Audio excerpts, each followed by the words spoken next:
The 90s was undoubtedly filled with great talent. In our previous videos, we talked about players like Agassi, Evert, Lendl, and many others.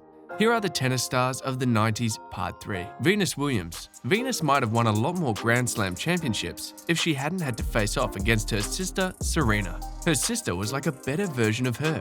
Serena defeated her sister in 7 out of the 9 times the two have faced off in a Grand Slam final. While Venus's career has been plagued by injuries, there's no denying that in the early 2000s, she dominated the tour.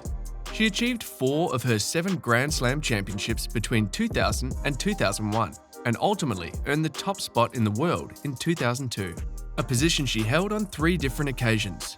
Wimbledon was Venus's favorite court, as she has won 5 titles there, the most recent coming in 2008. Currently, Venus has stopped competing because of Sjogren's syndrome, an autoimmune disease that lowers one's energy levels, making it very hard to engage in sporting or physical activity. The syndrome is also linked to other illnesses such as arthritis and lupus. With this new condition, Venus was unable to play to her full potential on the field, so she had to quit and work on getting better because she could not perform as needed when on the field.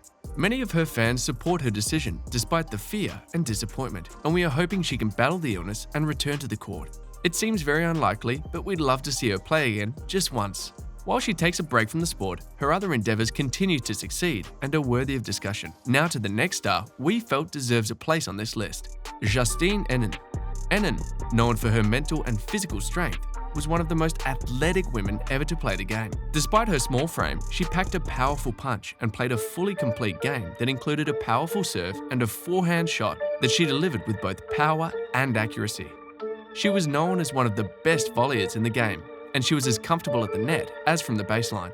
She won both the US Open and the French Open in 2003, rising to the top of the world rankings. Henin earned her maiden Australian Open Championship and the gold medal in the 2004 Olympics in Athens.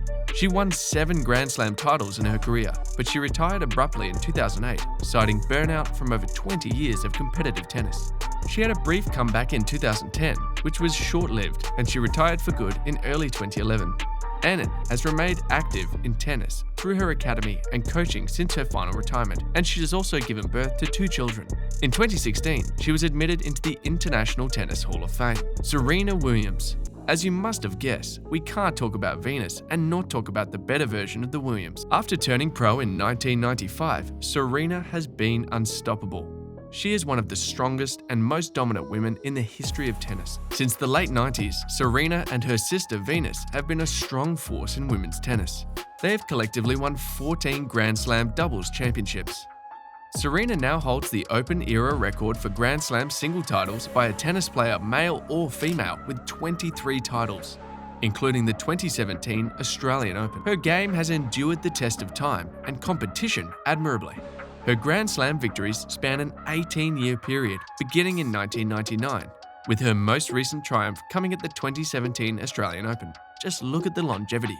Serena was out of competition for most of 2017 due to pregnancy, which we think affected her numbers a little bit, but regardless, she's a legend. Even at 40, Serena's desire to break Margaret Court's record of 24 major slams is still alive and well. Making the finals of the Wimbledon and US Opens in 2018 and 2019 was surely a step in the right direction, and everything points to Serena remaining competitive even after turning 40 in 2021. Although retirement is not in sight for her yet, Serena has been on the verge of achieving another Grand Slam triumph for several years. She was inactive for a few months after suffering a hamstring injury, which was the reason why she excused herself from 2022 competitions in late 2021. It wasn't until recently she participated in the 2022 Wimbledon Championships. And as fans, we think it's time for her to call it a quit and focus on other things. Serena is currently preoccupied with her fashion line, philanthropy, and entertainment when she is not on the court. The tennis world hasn't seen the last of her yet, and everyone is rooting for her to call it a day by breaking Margaret Court's record. But the major question is, will she retire with her 23 Grand Slams? Or will her trophy cabinet still expand?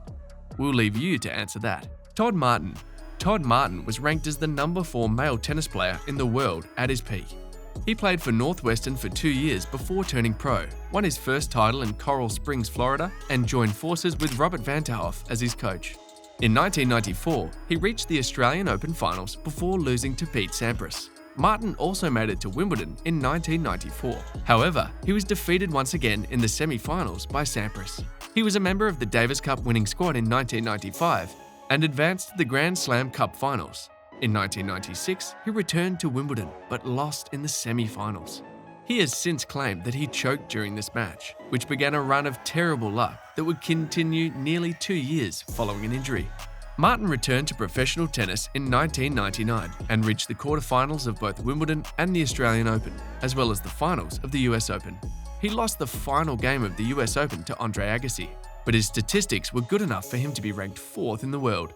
Though Martin was never a household name as his peers Andre Agassi and Pete Sampras, he was a highly accomplished player who ascended through the ranks away from the spotlight. He earned about $9 million during his career and withdrew from the professional tour in 2004. He is currently the CEO of the International Tennis Hall of Fame. Patrick Rafter. Patrick Rafter was one of Australia's best-known tennis players of all time. He was ranked number 1 in the world, won 2 US Open titles, and finished second twice at Wimbledon. He was also the first non-American to win the US Open since Stefan Edberg in 1995. After spending much of his ATP career in Bermuda, Rafter returned to Australia after he retired from the tour in 2002. He now lives in Sunshine Beach, Queensland, with his wife Lara Feltham, a former fashion model, and their son Joshua and daughter India. John McEnroe. John McEnroe was such a great tennis player. He was recognised for his shot-making and volleying skills, as well as his aggressive on-court behaviour that frequently landed him in trouble with umpires and tennis officials. Popularly regarded as one of the bad boys of tennis, McEnroe has called matches on television for various sports channels since retiring in 1994.